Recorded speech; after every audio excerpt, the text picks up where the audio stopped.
የአማራ ፋኖ አንድነት መመስረቱ ተገለጸ። የፋኖ ኃይሎች አዲስ ምድር አንቀጥቅጥ ዘመቻ ሊጀምሩ ነው ተባለ። በሰሜኑ የአማራ ክፍል የፋኖ ኃይሎች ታላቅ ድል መቀዳጀታቸው ታወቀ። በኢትዮጵያና በኤርትራ መካከል ያለው ውጥረት እየተባባሰ መምጣቱ ተገለጸ።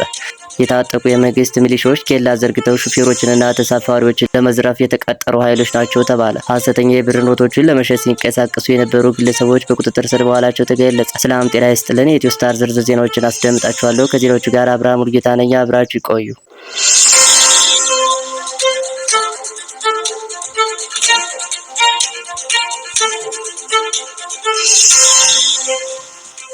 በሁሉም ዘንድ ተጠባቂ የነበረው የአማራ ፋኖ አንድነት መመስረቱ ተገለጸ። አንድነቱ ለህዝብ ይፋ ከመሆኑ አስቀድሞ ማለቅ ያለባቸው ተግባራቶች ላይ ከፍተኛ ውይይት እየተደረገ እንደሆነ ምንጮች ገልጸዋል። በዚህ የፋኖ አንድነት ላይ የአፋብኃና የአፋሕድ ከፍተኛ አመራሮች በጋራ በርካታ ቀናቶችን የወሰደ ጥልቅ ውይይት ማድረጋቸው የተሰማ ሲሆን ከምንም በላይ የሚደንቀው ግን የአፋብኃና የአፋሕድ ወታደሮች በጋራ ስምሪቶችን መስራታቸው አንድነቱ ጉዳይ ያለቀለት መሆኑን ያሳያል ተብሏል። የፋኖ ኃይሎች አዲስ ምድር አንቀጥቅጥ ዘመቻ ሊጀምሩ እንደሆነ እየተገለጸ ሲሆን ይህ ዘመቻ በአማራ ፋኖ አንድነት የመጀመሪያው የማጥቃት ዘመቻ ሊሆን እንደሚችል ምንጮች ጠቅሰዋል። ምናልባትም ይህ ዘመቻ በአንድ ወቅት ራስ አርበኛ ዘመነ ካሴ ዓለምን ጉድ የሚያሰኝ ዘመቻ እንጀምራለን በማለት ከተናገረው ጋር ሊያያዝ እንደሚችል ተገምተዋል። በሰሜኑ የአማራ ክፍል የፋኖ ኃይሎች ታላቅ ድል እየተቀዳጁ መሆኑን ገለጹ።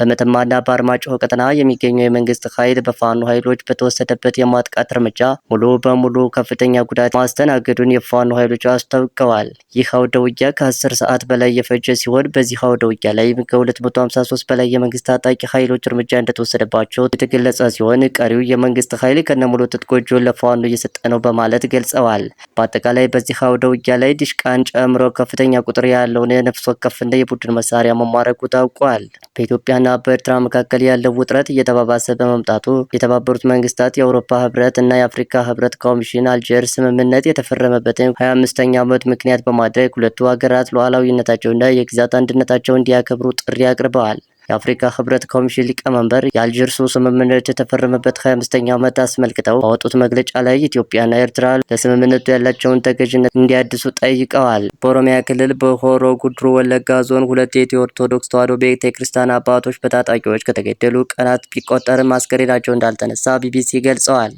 ሐሰተኛ የብር ኖቶችን ለመሸጥ ሲንቀሳቀሱ የነበሩ ግለሰቦች በቁጥጥር ስር መዋላቸው ተገልጿል። 15000 ሐሰተኛ የብር ኖቶችን ለመሸጥ ሲንቀሳቀሱ የነበሩ 2 ግለሰቦች ከእንደ ኤግዚቢታቸው በቁጥጥር ስር መዋላቸው የአዲስ አበባ ፖሊስ ጠቅላይ መምሪያ ገለጸ።